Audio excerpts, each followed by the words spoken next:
Hello everyone, आज की class में हम यहाँ पे मॉडुलस ऑफ इलास्टिसिटी के बारे में बात करने वाले हैं।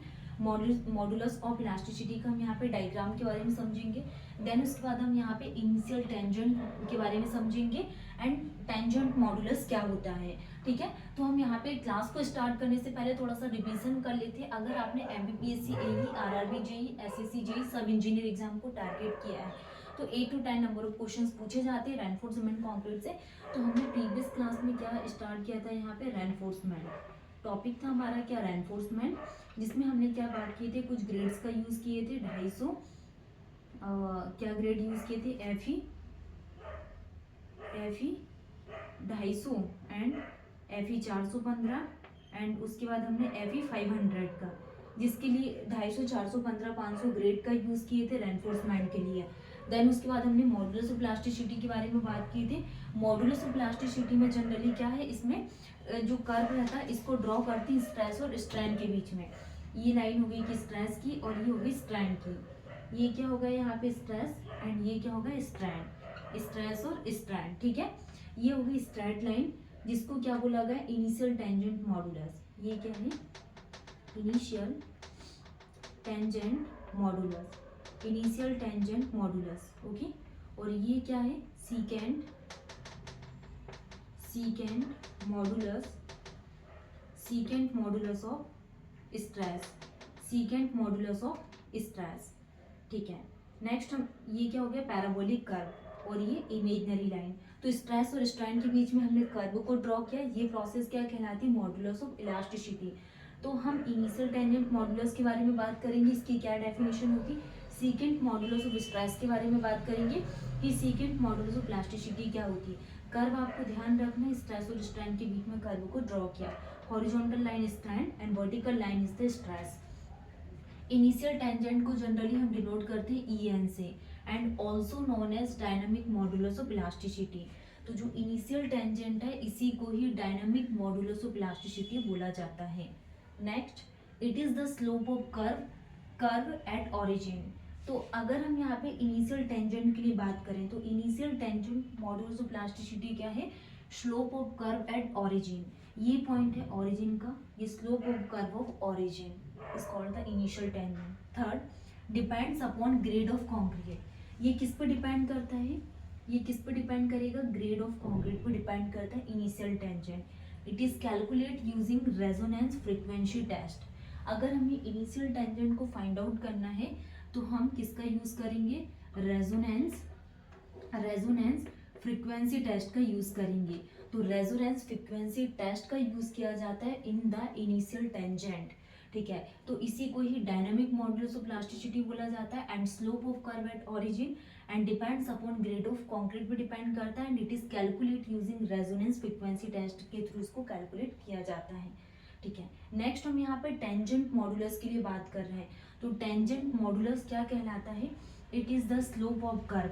तो टेंजेंट मॉडुलस क्या है, slope of curve tangent at any point.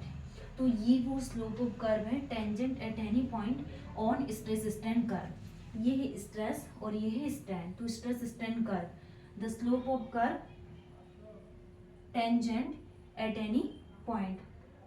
ठीक है, तो ये क्या कहलाता है, टेंजेंट मॉडुलस। हमने इसी इनिशियल टेंजेंट के लिए बात की and second is the tangent modulus के लिए। ओके, और ठीक है, नेक्स्ट क्लास में हमने रेनफोर्समेंट के बारे में बात की थी। अब हम यहाँ पे मॉडुलस ऑफ इलास्टिसिटी को समझेंगे इन डिटेल्स में। नेक्स्ट हम बात करने वाली सीकेंट मॉडुलस और मॉडुलस ऑफ इलास्टिसिटी के लिए कि सीकेंट मॉडुलस क्या होता है। सीकेंट मॉडुलस, सीकेंट मॉडुलस और सीकेंट मॉडुलस को static modulus of elasticity, static modulus of, static modulus of elasticity, static modulus of elasticity and it is denoted by ES। ठीक है, तो ये क्या हो गया, सीकेंट मॉडुलस और static modulus of elasticity. It is the slope of line, it is the slope of line, it is the, it is the slope of, it is the slope of line, it is the slope of line between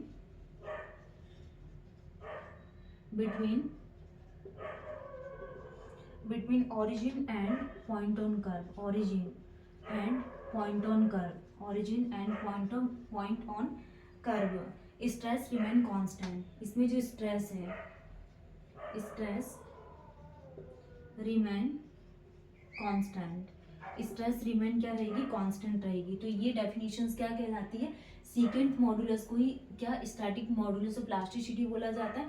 it is the slope of the line between origin and point on curve, stress remain constant. ठीक है.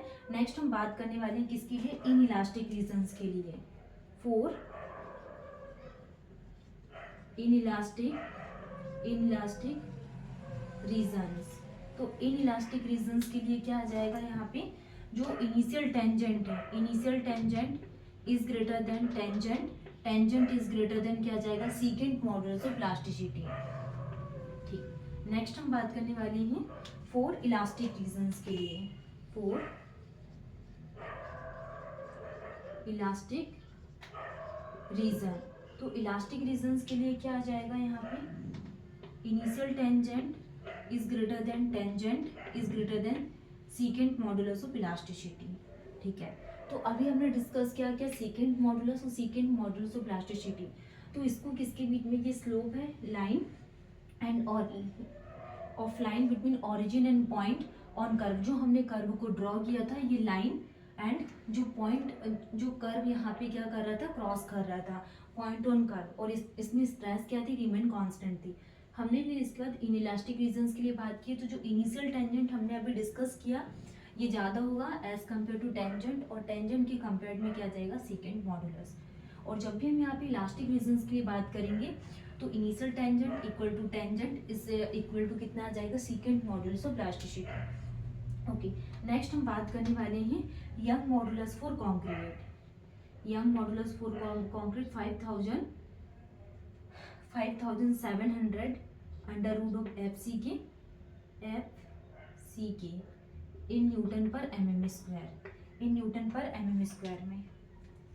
ये किसके लिए, minimum grade कितनी use की जाती है, minimum grade M15, minimum grade M15 and IS 456 1978, 456 1978 के लिए.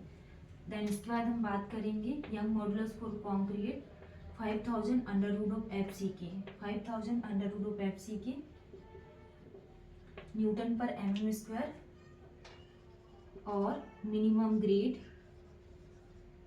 ग्रेड कितनी यूज करेंगे, M20, minimum grade M20 IS 456 2000. ठीक है. This is also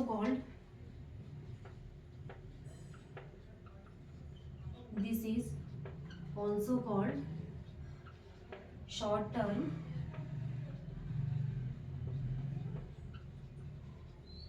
modulus of elasticity. Short term modulus of elasticity does not consider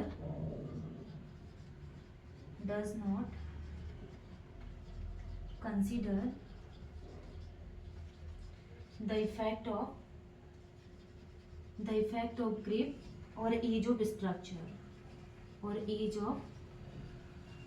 structure, तो इसमें क्या कंसीडर नहीं किया गया, does not consider effect of grip and age of structure को consider नहीं किया गया है. तो ये सेकेंड मॉडुलस, जिसको सेकेंड मॉडुलस ऑफ इलास्टिसिटी बोला जाता है, it is the slope of line between origin and point of curve, जो हमने डायग्राम्स के थ्रू समझा था. एंड इसमें स्ट्रेस कांस्टेंट है. इन इलास्टिक रीजन के लिए इनिशियल टेंजेंट ग्रेटर देन होगा as compare to tangent is greater than second modulus. Elastic के लिए IT is greater than ET equal to ES. Elastic modulus for concrete 5700 under root FC के newton per mm square. Minimum grade F15 456 1978 के लिए 1978. ठीक है. फिर elastic modulus for concrete बहुत important है, 5000 अंडर रूट ऑफ FC के newton per mm square. Minimum grade M20 IS 456 2000. इसको short term modulus of elasticity बोला जाता है. जो इफेक्ट ऑफ ग्रिप है, एज ऑफ स्ट्रक्चर्स को कंसीडर नहीं किया जाता है. नेक्स्ट क्लास में हम यहाँ पे न्यू टॉपिक को स्टार्ट करेंगे, न्यू यूनिट को. Thank you.